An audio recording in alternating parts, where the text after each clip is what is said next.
What up? All my scientists, my artists, my philosophers, my geneticists, my roboticists, my biologists, my archaeologists, my astronomers. Let's get busy. 3, This has been Busy from the Burbs. 2, Chip. 1. Good morning, good afternoon, and good evening, ladies and gentlemen. This is Ben Busy from the Burbs, broadcasting to you from Osaka, Japan. Today, I am joined by a very good friend of mine, a research biologist, a man with 2 last names as his first and as his last name, Coleman Harrelson. Coleman Harrelson, ladies and gentlemen, welcome to the program. Good to be on. All right, great. Coleman, for those who don't know, Coleman and I served honorably 4 years in the United States Marine Corps as ordnancemen. We were in Japan together during that time. Many good times were had. It's been a long time. What's that? And also many bad times. Oh yeah, probably more bad times than good times. But the good times are really good. Like that time, you, me, and Cardenas went out to karaoke. I think Lichty was with us too, and we got wasted. And you proceeded to have a medical emergency when we got back to base, and there was a huge scare about that. Yes. I remember that. What the fuck? What? Dude, okay, while everyone else was getting extremely wasted, which is absolutely correct, I only had 1 or 2 drinks. And when I got back to the barracks, I was laying in bed, and I felt like I had 400 drinks. But all my faculties were still there, but my mind just was not there, and it was just really weird. There was a theory that maybe you got drugged. Yes, I went to medical to make sure that I didn't, because I didn't want to be that person that showed up to the piss test a week later and was like, "Oh, you did heroin." And I'm like, "Oh, no, I didn't." Or heaven forbid you die in your fucking rack and then you're found the next day. You know, it's a scary situation. Yeah, with drugs seeping through my system. Yeah. So I took the precaution of getting checked, which, children, we should all get checked. Yeah, everybody should get checked. It's good to get checked out. So what did they find? They found like cocaine in your blood? Like what was the deal? No, basically they just determined that I was a giant bitch and there's a big wrong with me. Yes. So yeah. The giant bitch diagnosis. Yeah, that was handed out a lot in the Marine Corps. I got to have a nice one-on-one sit down with good old Mr. Sergeant Figueroa, where he proceeded for 30 minutes to make fun of me. Oh, Sergeant Fig, good old Sergeant Fig. Man, the only time where you can actually do the right thing and receive a counseling for it. Right, yeah, exactly. Oh, that's right. Well, it's like one of those things, like, you know, like if you're in a situation which is potentially life-threatening or dangerous, or like not even really potentially, but just like in the ballpark of danger, and then, you know, you're a kid and your mom comes and gets you, and first she's relieved to see you, then she's kind of pissed off, but then she's relieved. Like, it's like the Marine Corps version of that. Exactly. That's exactly what happened. It was like, you know, I was going over to medical, and I was sitting over there. I called him and was like, "Hey, this is what I think may have happened, so I'm doing this." "Oh, good job. That's smart. Let me know what happens next day." "What happened?" "Well, nothing." "Oh, well, in that case, you're a giant bitch, so come in here and receive your counseling for going to medical and doing the right thing, but nothing was wrong with you, so now it's a bad thing." I think it's hilarious that the counselings are handed out in that way. Like, are you sure you're not conflating that with like a standard monthly counseling? No, this was a special one in my jacket. The Marine Corps and counselings. I had the pleasure of running the mentorship/counseling program in North Carolina, and I can yeah, exactly, me. I can say this about counselings in the Marine Corps. It is a real-life equivalent of Whose Line Is It Anyway? They literally don't count for anything. But they're supposed to. Yeah, but they don't. That's the thing. Like, it seemed like we had all of these, like, systems and all of these things, like the mentor program, pros and cons, like tech training, all of these things like monthly trainings that were attempted to be like superimposed onto what we were doing, but we're not admin bitches. You know, admin has the time to schedule everything in their Outlook and do all the trainings and everything. We have work to do. We have like actual fucking work to do. And for them to try and superimpose that shit on us, it never works. Like, when's the last time I never got pros and cons. Like in the last year to 2 years that I was in the Marine Corps. Well, like, no, you got pros and cons. You just never got them the way you're supposed to get them. right. See, I got them one time the way you're supposed to get them, which is where, this is probably the one time you got them because was in Japan. I remember sitting This down is in at the room, old topside, right? old topside. Yeah. Sitting in the room with Fig and Staff Sergeant and Fig and Powder. And we were sitting there, and they sat there and they went through and told me exactly why I got each point that I got, right, and what I could do to fix it or what I should keep doing to keep it that way. Yeah. That was the one time. Every other time is arbitrarily handed down from, like, General Jesus out of nowhere, and you just get pros and cons randomly.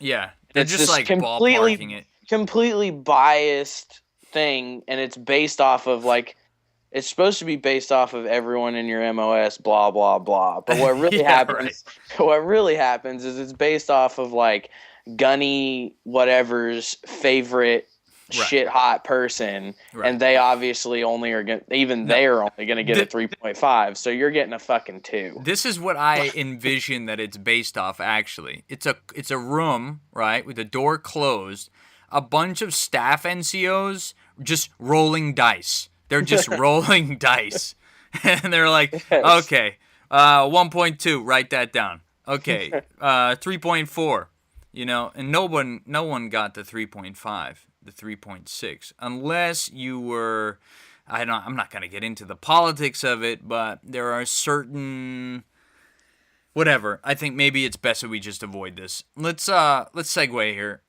into politics, because that's where most of the awkwardness should lie.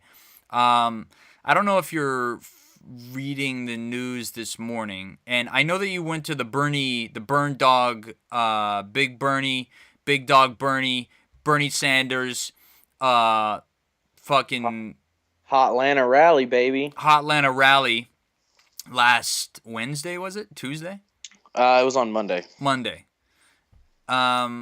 So I want to talk about that, but first I want to talk about the orange elephant in the room right now. Okay, and that's Donald Trump's recent remarks, where he disparaged a New York Times reporter who has this congenital illness that makes his like joints fold in on themselves, offering the appearance of like your stereotypical handicapped person, right? And when someone who is ignorant, and let's be honest, in full disclosure, I've done this before, okay? When I was in 4th grade, I did this, like, where you'd pretend to imitate someone who is retarded or mentally challenged, because retarded doesn't necessarily mean mentally challenged. But anyway, just getting into it, the story is he did that, and then New York Times basically shit on Trump for doing that, and then Trump said, culpable deniability, hey, that's not what I meant. I wasn't even talking about that. I demand an apology from the New York Times.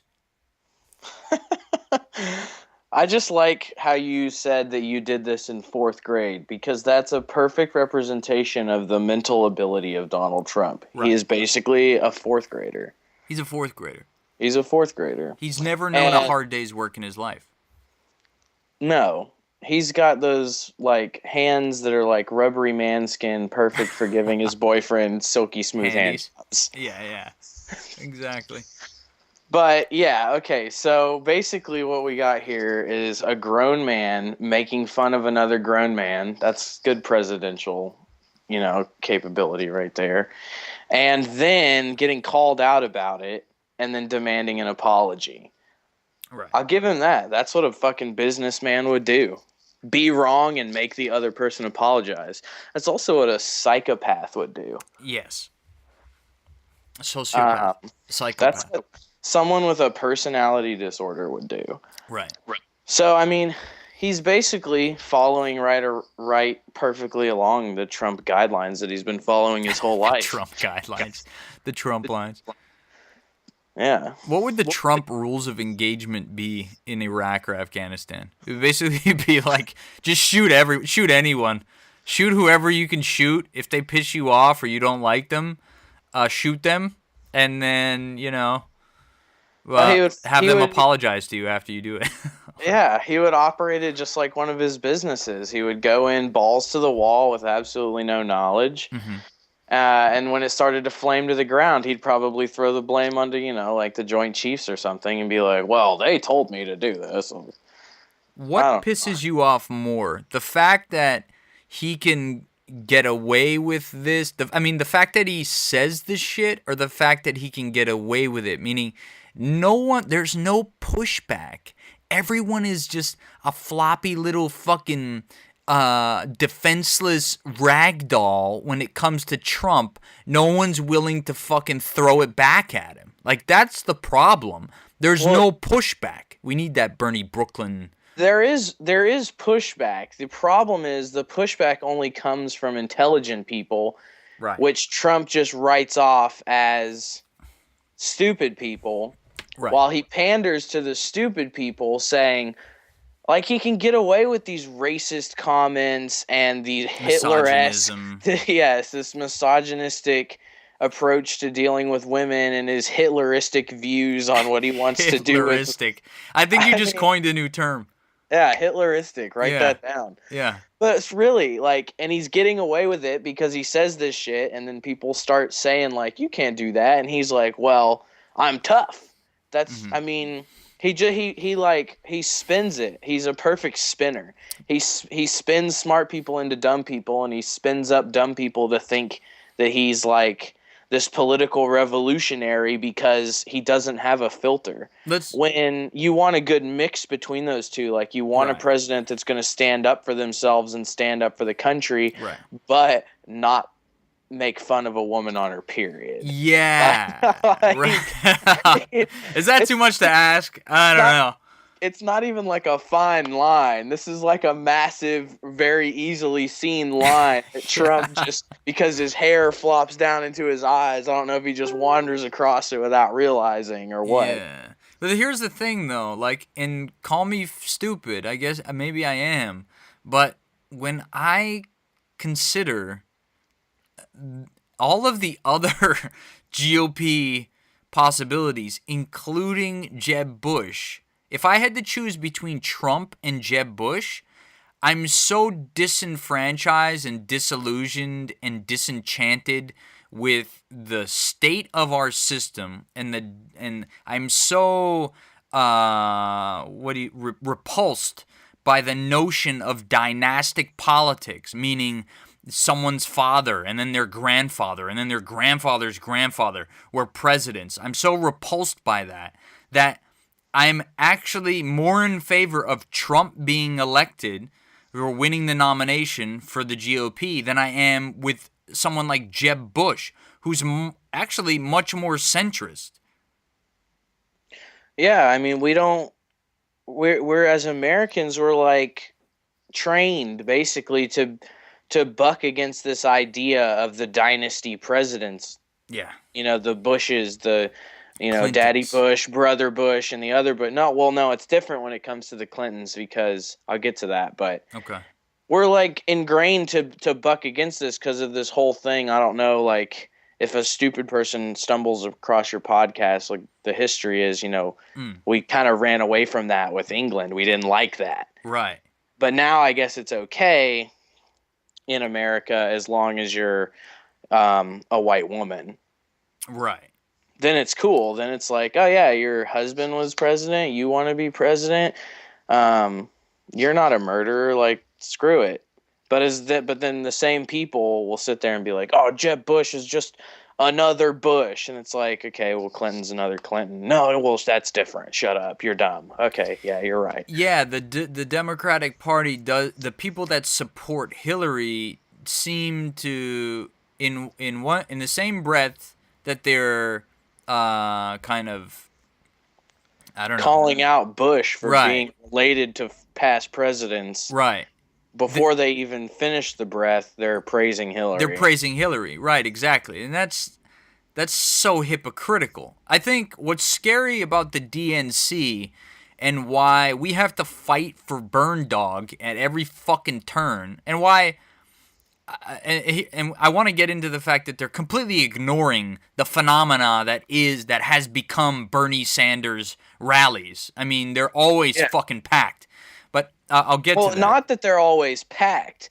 It's that they're always packed, but he packs them out in conservative areas. Yeah. He packs out 11,000 people in Texas, and then 6,000 people in another part of Texas the next day, and then 5,000 to 6,000 in Louisiana, and however many were in Atlanta. I mean, it was in the Fox Theater, so whatever the seating capacity of that is, it was packed. It's like 15,000, 14,000. I don't know how many people ended up in the overflow room, but we were in the overflow room and then got lucky enough to be picked to go into the auditorium. Yeah. I mean, he's a phenomenon. And they're not. This is the thing. Hillary controls the DNC. Okay, she totally controls it. It would not surprise me if she won the nomination for Democrat simply because her agents and her infection has completely taken over the Democratic National Committee.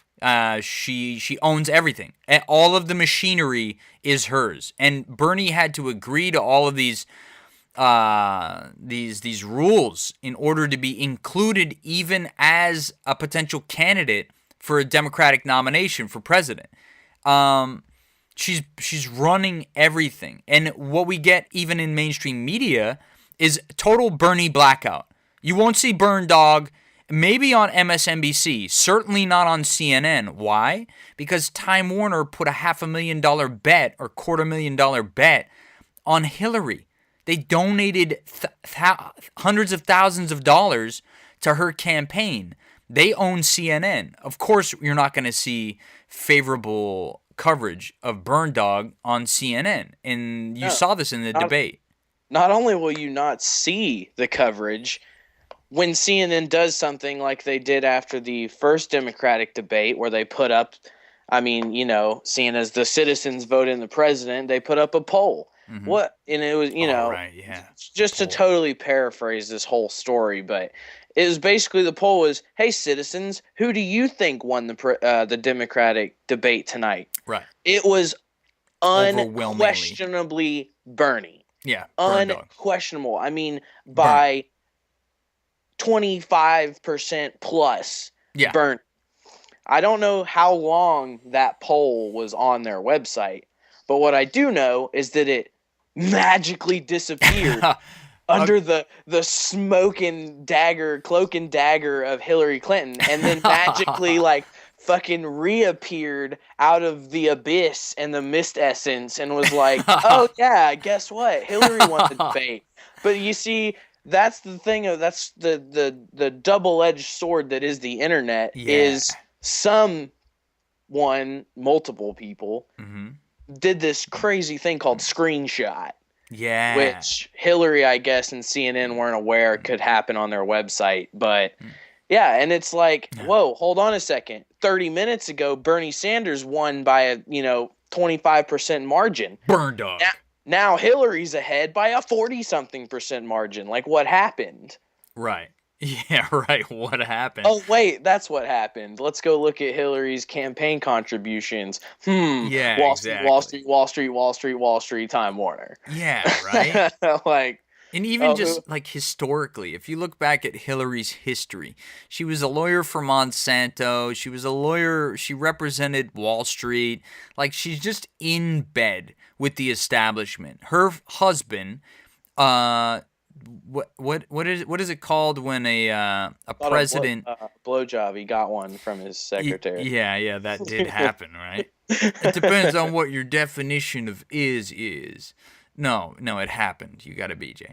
No, he repealed the Glass-Steagall Act. The Glass-Steagall Act was a really important act that was passed in order to regulate Wall Street. She is married to the guy, Bill Clinton, for all of his faults and all of his successes. You know, he wasn't necessarily the worst president, but whatever. Aside from all of that, he opened the door for the deregulation that led to the largest economic financial crisis in the history of our country. And they're all in league together, man. They're all, I mean, it's hard. Maybe I'm coming off sounding paranoid or conspiratorial, but when I look at these things, I look at them and I say to myself, what is happening? It looks like an onion. It smells like an onion. It tastes like an onion. I think it's an onion. I'm going to call it an onion, but they're saying it's not the onion. And I'm like, what are you talking about? If it looks like an onion, tastes like an onion, cuts like an onion, it's probably an onion. But CNN's going to tell you it's fucking magical apple fruit. Fox is going to tell you it's fucking poop. And MSNBC probably will run a story about cats. Yeah, right, exactly. They'll always run the line. It seems like. But here's the thing. I'm glad you brought this up about the Wall Street and the financial collapse. I want to look back to, I believe it was the second Democratic debate. Okay, yeah. And we've got Hillary. Hillary, yeah. Hillary, Hill Dog, #1, female, whatever. I don't. Obviously, the best choice for president. American Margaret Thatcher, yes. Probably. Yeah. Second worst decision next to Trump for this. Well, she's questioned. She's questioned about Wall Street, and what did you do? Mm-hmm. She wraps this Cheshire cat grin on her face as she always has, and she sits there and she passionately describes her fight with Wall Street, how she went to Wall Street and she told the bankers to stop doing what you're doing because it's going to hurt America. Yeah, she told them to cut it out. She said cut it out. Cut it out, guys. And she said all this we should be proud of her because she did this. Look out. The problem with that is your husband's the one that set this up. Your husband set it up. You didn't do crap You didn't to do stop diddly. it. She went and had tea with him. Yeah. And, and the crash still happened. Yeah, exactly. It would be like, I don't even know what a comparison would be. It would be like me playing in a Major League Soccer game and I somehow end up with the ball and with all my strength and effort from half field shoot at the wrong goal and still miss.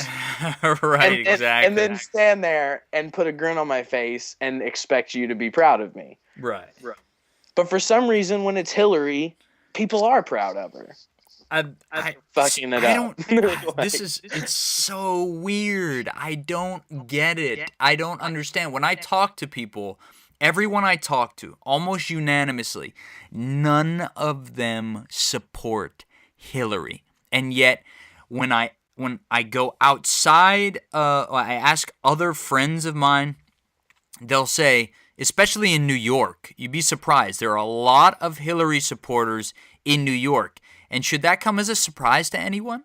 Wall Street is in fucking New York. Of course they would support Hillary. Of course they would be frightened by the prospect of Bernie, coming in and championing income equality and, railing against the top 1% of the billionaires in America. Of course they would support her. Whoa, Petey, I don't like your attacks on Wall Street, so I'm going to divert this. 9/11. Yeah, exactly. 9/11, 9/11, 9/11. I can't believe she did that. On to another topic. It was exactly like that episode of Family Guy where Lois runs for mayor or whatever, or Senate. It was literally, she might as well have picked up the corpse of a 9/11 fireman and held it as a bullet shield against being questioned about Wall Street. Oh my God, it's so dirty, and that's what Yes. she did. It was the That's what most she did. disgusting thing that a person could have ever done. And you know how much like impact that she received from that? I don't know. There was like a couple jokes from intelligent people on Facebook that I saw, and it was discussed for like 10 minutes on the major news networks. But I mean, major news networks. What a joke. right, exactly. They didn't even cover it. No one is grilling her. She needs to be grilled. People need to understand that just because she's a female doesn't mean she's not a Clinton. And that just because she's a Clinton doesn't mean she's for democratic ideals. And just because she espouses democratic ideals doesn't mean that she isn't in bed with Wall Street getting dicked out on a regular basis. Or just a flagrant liar. Her entire... Oh, she's batshit insane. She's crazy. Yeah. She gets away with literally murder. Well, I mean, okay, not murder because she didn't hold a gun. But, I mean, let's go to her email thing. Uh-huh. Everything she said about it's like the mixture for a Hillary lie. Hillary has said something about her email. Add time. It's false. Right. Hillary says something else in defense of that coming out as false. Add time. Also a lie. You know, She talks, time happens, she's a liar. Right. But she's able to sneak through in the interim. That's her, she has this magical ability to open windows and keep jumping through, and then she'll open another window and jump through. She's a snake. She's a snake. She's a wizard. Yeah. If it would have been anyone else, well, they'd still be a politician. So they probably, let's be honest, wouldn't be in jail where they should be. Right. But they probably wouldn't be running for president. Right. They probably would have gotten a lot of backlash. What's really funny about it is with the like email thing and a lot of her other, like how it keeps coming out that everything she says about it is false. Not even the other side is picking it up and really charging her with it. Like Fox just talks about it. Like Fox, like literally the polar opposite of a Clinton. Right. You would think they would be grabbing this email thing by the balls and just flailing it around and like shoving it down her throat and being like, what? Give us the truth. And Hillary's basically up there like, haha, you can't handle the truth. Yeah. Anyways, vote for me. I'm the one that's going to win. And people are like, oh, yeah, she's going to win. I might as well vote for her. Right, exactly. She's got everyone duped. Everyone who supports Hillary or think that she's going to win has been hoodwinked into it, or they're sitting pretty, making, over $1 million a year or whatever. The people that are Hillary supporters are those in the ivory towers of Wall Street. Right. And the plebeians that they domain over. Right, exactly. That there's they managed to subjugate.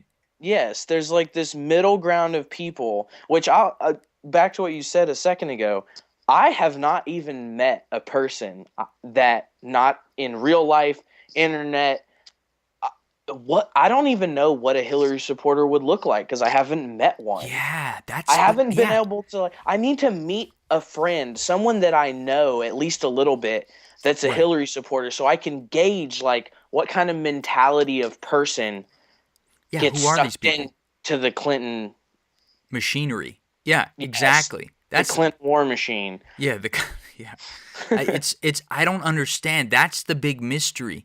If she is so popular and she's winning in all the polls, where are the supporters? Where's the turnout? Bernie is killing it. He is smashing it. 5,000, 6,000, 11,000, 15,000 people head turnouts at these rallies. And what do you have at Clinton's?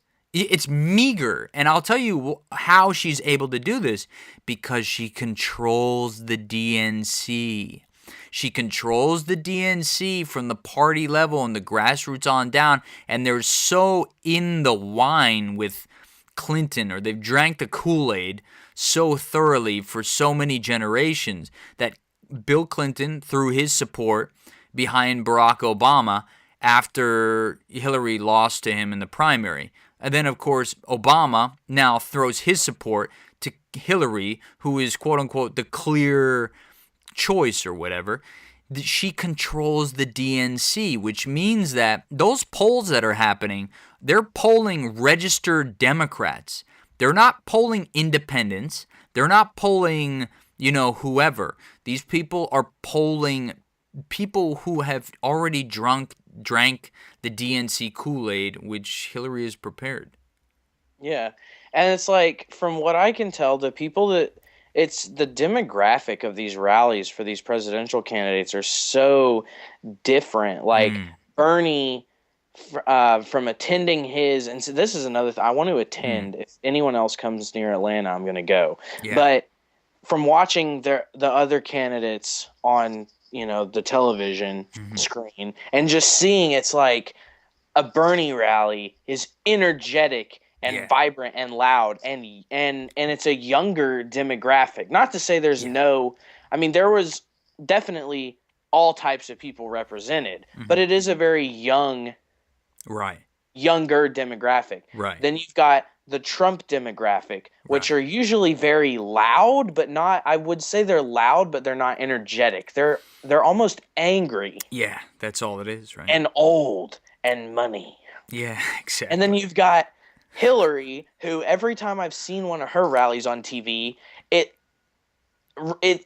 closer resembles like a funeral of like an uncle that you didn't really know very well. Yeah.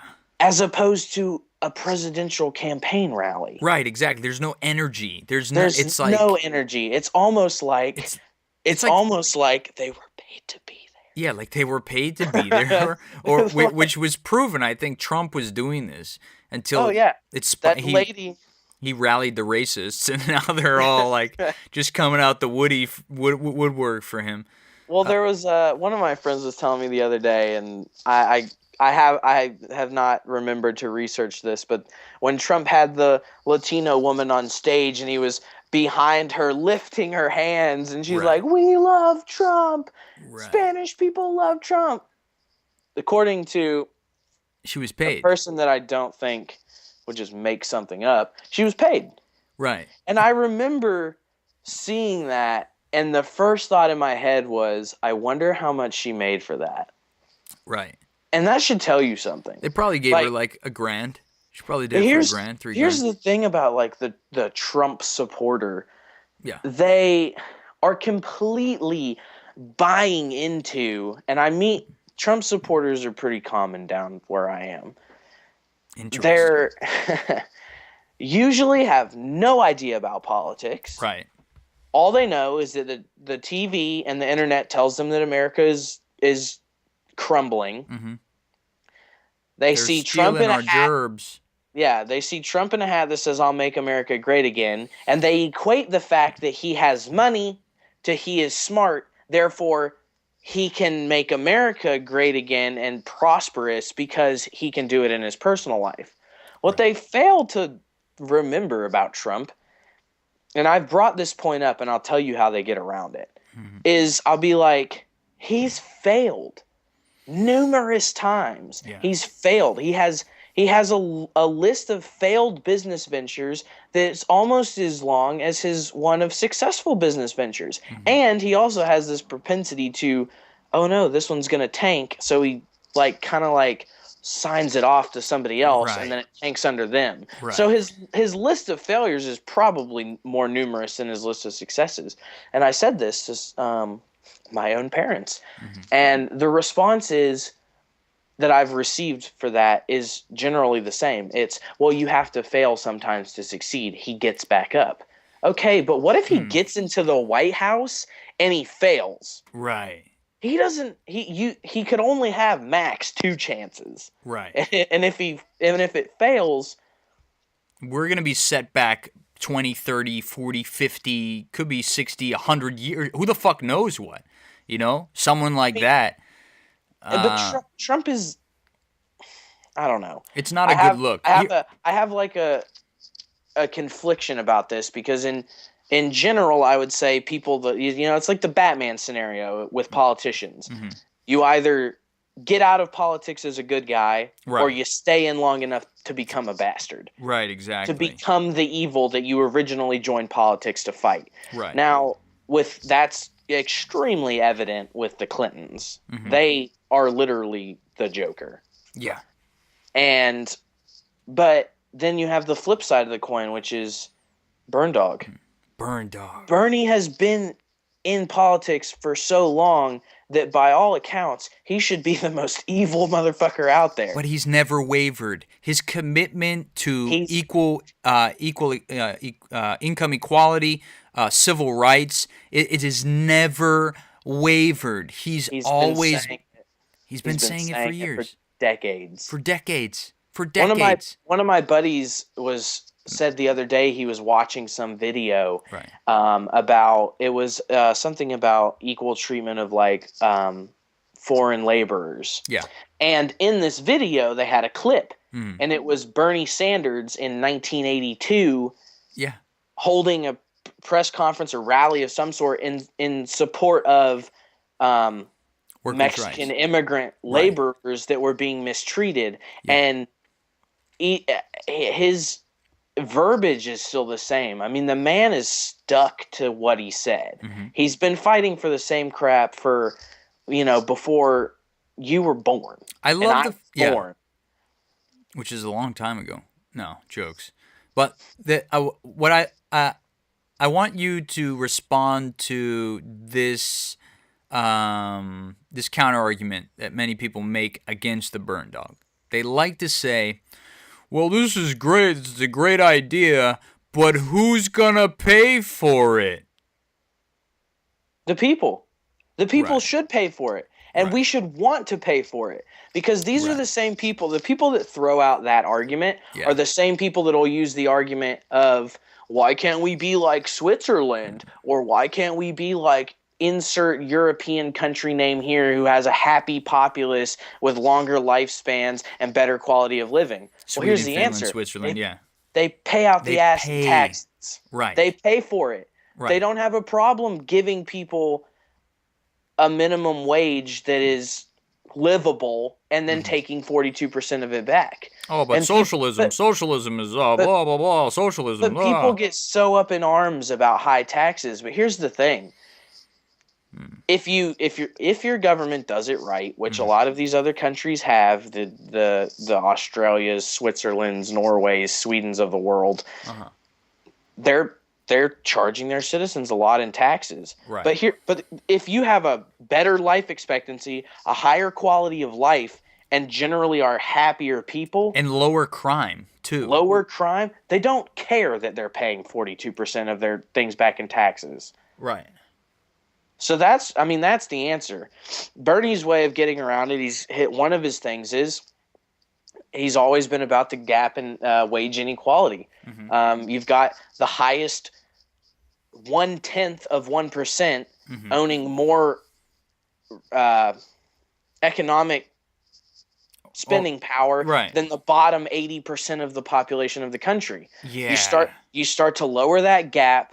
You start to hold these people accountable, take away their fucking tax breaks, take away all their little ability loopholes and their take little away their sneaky loopholes, little ways, their ability to cheat the system and keep this money. You redistribute that back into the population, and it's not free money. It's not redistributed. It's just going back to where it really should be anyways. This is the problem. Then guess what? More people have more spending money. They spend that money, the economy booms. Exactly. That's the point that I'm trying to make, is that the top 0.1% think that holding on to that much money is like that will benefit the economy. You're fucking smoking crack. And that doesn't make any sense whatsoever. Exactly. And the people that are against Bernie, they get hung up on these small things of, oh, he wants to give everyone a free education, and he wants to give $15 an hour, and he wants to do really actual free government health care and all these things. Where's he going to get the money for all these? Well, he doesn't need to get the money for all of them. Max, he's only going to be in office 8 years. He's not going to be able to realistically accomplish all those things, but he might be able to do one. or he Right. might be able to make a step towards one. Right. If he could just lower the cost of education and open it up to 25% more people, that would have massive gains in 10 years. If Right. the next president comes along and lowers it a little bit more or tackles the healthcare issue, the thing with Bernie is all the things that he wants to do, all his issues, if he would start, no matter which one he starts on, if it gets a little bit better for that one issue, let's call it education is the one issue. He gets into office and he goes against fights for lowering the cost of education. Right.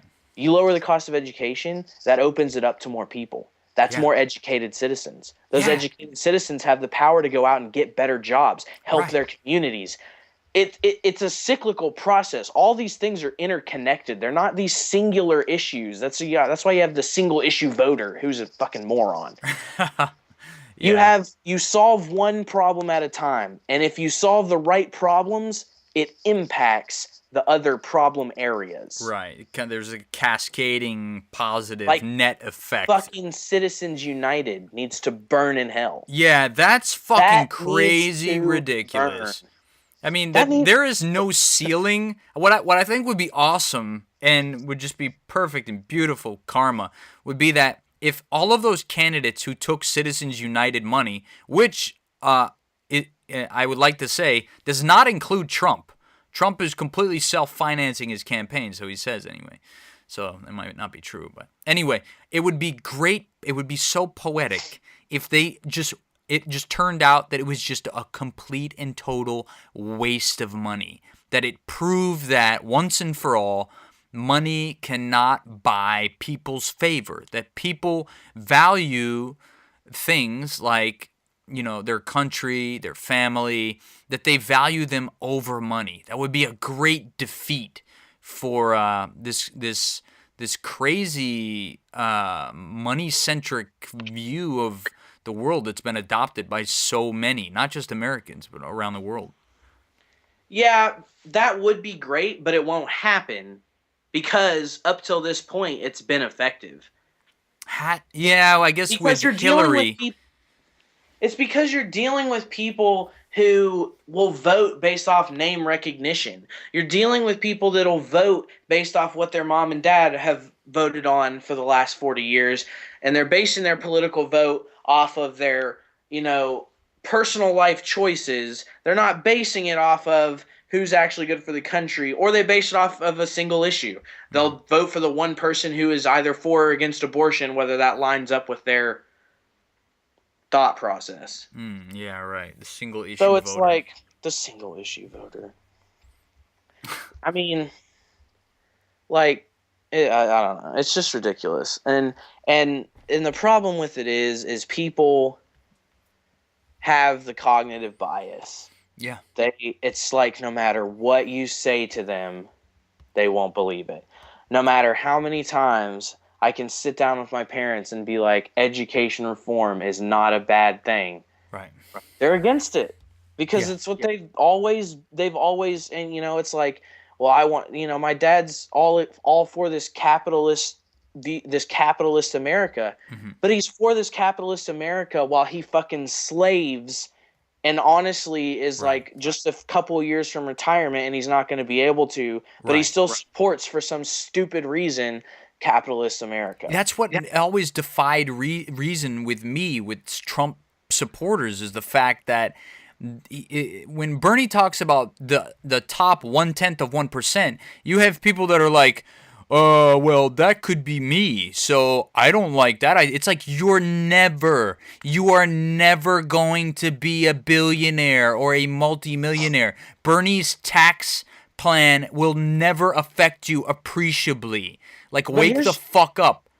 The crazier, even crazier than that thing about it though is the top 1/10 of 1% of people right now, it's family money. It's not It's not Jimmy John who started Subway's money, 15, 20 years ago. It's a terrible example. No, this is generational. Generational money. It's generational money. It's like the Rothschilds and people like that. It's like that money's been there. It's like, well, I could start the next Walmart. Yeah, you could. And you know what? Without the tax breaks and without all that other shit that they're getting, you'd still be rich as fuck. Right. Exactly. Like, yeah, I don't understand. You can it's have your like, cake and eat it too. Like, relax, exactly. people. Like, if you get to this point of, like, if you, I mean, I don't want to sit there and tell people the American dream isn't real. It is real. It's just not real for 99.9% of the population. But if you happen to be that 0.01% that accomplishes that goal, you think of the next Google or whatever. When you get to that point, these things are not affecting you. They're affecting your company. So you can still have a fleet of Lamborghinis that you shit on and then get a new one the next day. Like, it's like the difference between you'd be a guy, you know, it's like the difference between your personal bank account would have 10 billion in it and 9.7 billion. It's like, it's so doesn't matter. And people are like, well, what if you got to be making $100,000 a year and you had to give away 42% of it? Would you be okay with that? Yes, I would, because I don't like being surrounded by fucking idiots. Right, exactly. I'd be happy to give that money back, because guess what? I'd still have $58,000 a year. I'd live off that. I'd make do. And that extra money that I'm giving back, I would hope that it's going towards education and healthcare so that I'm not surrounded by stupid, sick people. Right, exactly. Your philosophy is shared by a great many number of people who you might think would be against it, actually. There are countless millionaires and billionaires, many of whom are some of the top CEOs of the top Silicon Valley technology firms, that also endorse this philosophy, where they're like, please tax us more. We want to pay more in taxes so that, like you said, we're not surrounded by fucking idiots. Exactly. And that's the thing. It's a generational thing. That's why Bernie Sanders are young guys like you and me, young girls like you and me. It's generational. The idea of like working part-time and paying your way through college, that shit was great for our parents because it worked for them. It was doable back then, but it's not now. The world's changing. And history will sit there and tell you people don't like to see the world change. They don't. They want it safe, like when they were kids. They want their kids to grow up in the same environment they are. Or they did. But the simple fact of the matter is that can't happen because the world is growing. There's more and more fucking people on it every day. You got to take a risk. It's getting warmer. It's getting warmer. Climate change is happening. Right.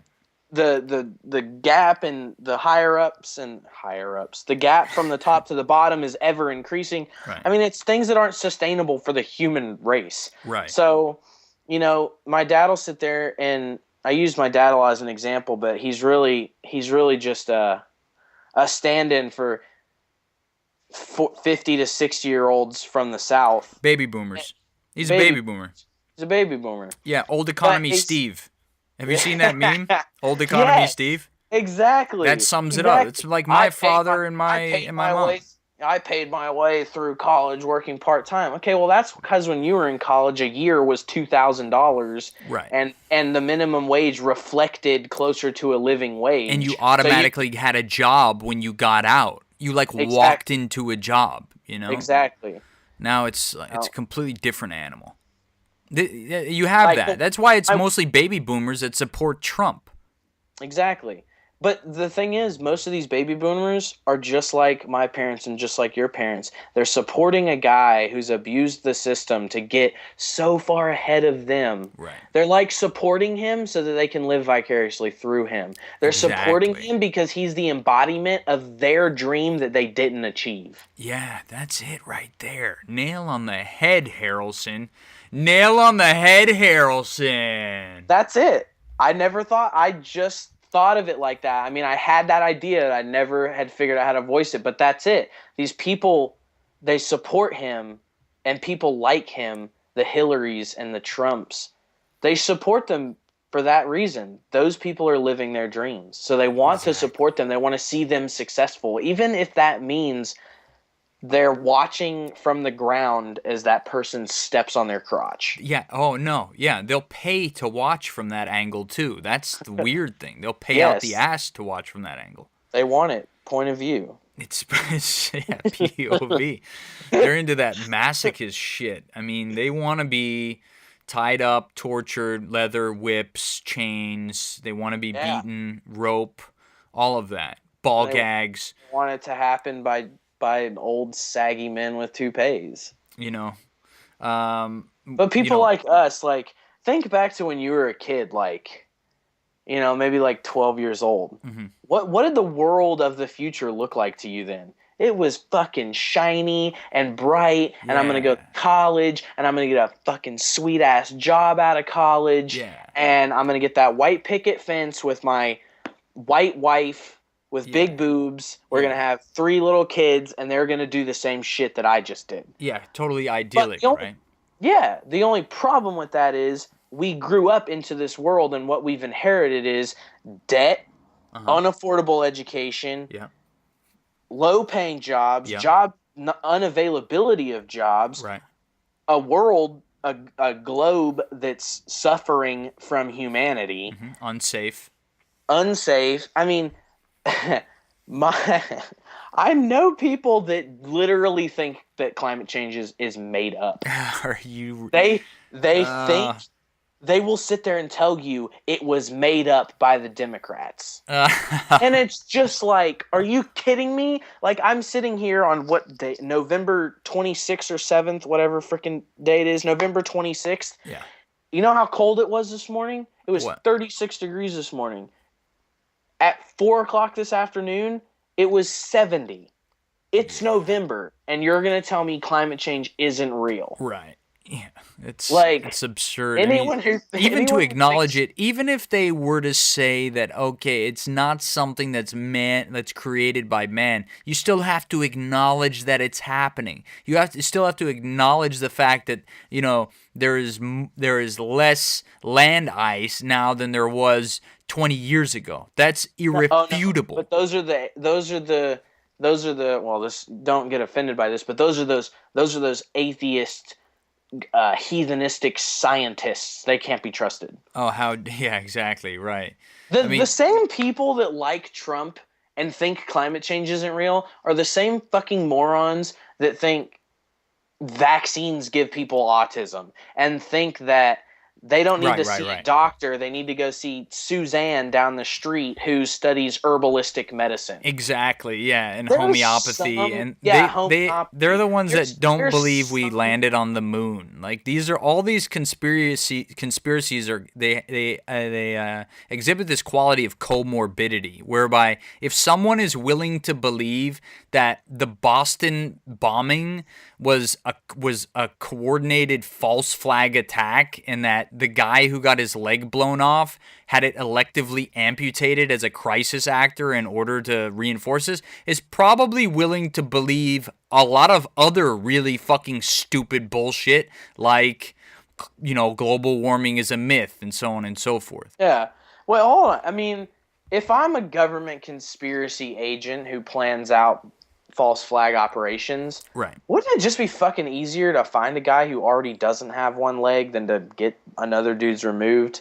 I mean, and you can't even begin to rationalize these crazy theories, because then it's like you just end up in a place where you're better not. Like, isn't it so weird how when you argue with someone like that, you just end up mad? Yes. Like, they're still stupid, and now you're mad. Like Gunny Melton used to say, never argue with an idiot because he'll drag you down to his level and beat you with experience.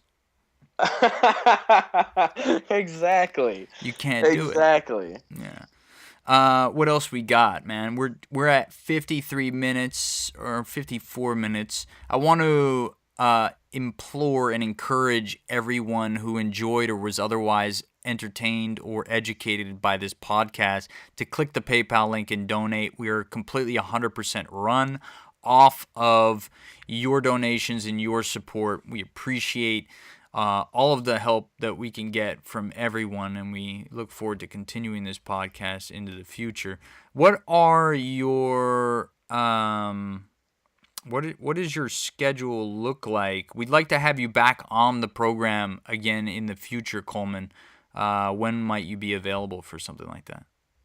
Um, pretty much anything after the first week of December, I'll be wide open, or just random night. Okay. I might be open. Just basically send me a message and ask me, and if I can, I can. But yeah, I guess I'll do my closing. All I'll say Yeah. is, in regards to politics, don't be a single issue voter. Don't just research the one person that you immediately think you like. Mm-hmm. Look at everybody, look at their past, Mm-hmm. and don't watch major news. Research a good news website Mm-hmm. that you can verify is accurate, that doesn't necessarily appeal to one side or the other, Mm-hmm. and get your news there. And if anything ever strikes you as odd, see if it's fake. This has been a recurring theme among guests of mine, and the author Nassim Nicholas Taleb, who I continue to cite in these podcasts, who wrote the book Black Swan and Anti-Fragility, he also talks about you want to develop a resilience, you want to immunize yourself against mainstream media, because so much of it is just garbage and is just set up to sell a certain agenda, that if you really want to know what's going on, you don't need to constantly be on, CNN.com or constantly watching cable news in order to find out. If it's important, you'll find out some other way. Yeah. That's Well, been a how recurring can thing. you trust a website that can run that'll have an article about the terrorist attacks in Paris, and then the next article is about Kim Kardashian? Like, Right. really, that's not reliable. Snopes.com is your friend, and Yes. if someone proves you wrong, take it with a grain of salt. Right. Einstein was wrong 1,000 times before he made the light bulb, and thank God that he just kept trying. Yeah. Yeah, absolutely. One last point about that. I was on YouTube the other day, and there are like advertisement for channels, They're like, subscribe to this channel, subscribe to that channel. There Yeah. was a subscription. They wanted me to subscribe to ABC News, okay? I'm like, okay, well, this is kind of weird. Every single one of these ABC News videos has something to do with prepubescent girls dressing too sexy, or getting, I don't know, what do you say, like 16-year-old girls getting pregnant, or like all of this really racy stuff. And I'm like, where is the fucking news here? This is not news. This is sensationalist bullshit. This is Well, Weekly World it's News, Enquirer, tabloid journalism. It's designed to get every father in America who has a 16-year-old daughter so concerned that Obama is turning their daughter into a whore, and that the Democrats are turning their daughter into a whore, that they don't care about the fact that Yeah. Trump's a psychopath and Hillary's a murderer and Bernie Right. has a mind. Right. Yeah, exactly. Just It's distract them. it's the bread and circuses. I mean, the major news organizations are starting to very closely resemble like BuzzFeed articles. Yeah. It's like I just feel like one day I'm gonna flip on the news and CNN's gonna be like, after the break, this man ate a piece of bread. Find out what happened next. Right. Yeah. It's like, Yeah, or you're gonna hear, but they've been doing this for some time, right? Media has. They'll always have like this kind of interesting story, and you'll have to wait until the end of the broadcast in order to hear it. I remember being, a child and watching the news and hearing about, check out this brand new laser gun after the break, and then like you'd have to wait until the end of the broadcast. we are in the most yellow journalism time period. Yeah, it's pretty bad. If it bleeds, it leads. If it's Hillary, it leads. If it invokes an emotion, whether it's true or not, it leads. I mean, what's the dude's name? Brian Williams. Brian I was there. Fucking Williams. Yeah. I was there. I mean, that's it for you. I mean, that's your major news. This man was trusted for years and years and years, and then come to find out He was he's a just liar. another lying piece of shit trying to get your attention. Right. Like, Hillary, I was under sniper fire in Bosnia. I mean, it's the Right. same shit. It just goes around and around and around. Yeah. All right, outstanding. Thank you very much for being on the program, Coleman. For those who want to get in touch with Coleman, you can check him out at bigbootylicious@yahoo.com. And we appreciate all your love and support, you, the listener, as well as you, Coleman. We love your love. Please email us with comments, questions, and concerns at getbusypodcast@gmail.com. Check us out on YouTube, SoundCloud, that's where we're distributing, and the website, getbusypodcast.com. Thanks again, Coleman. Thank you for having me, Ben. World peace.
Peace.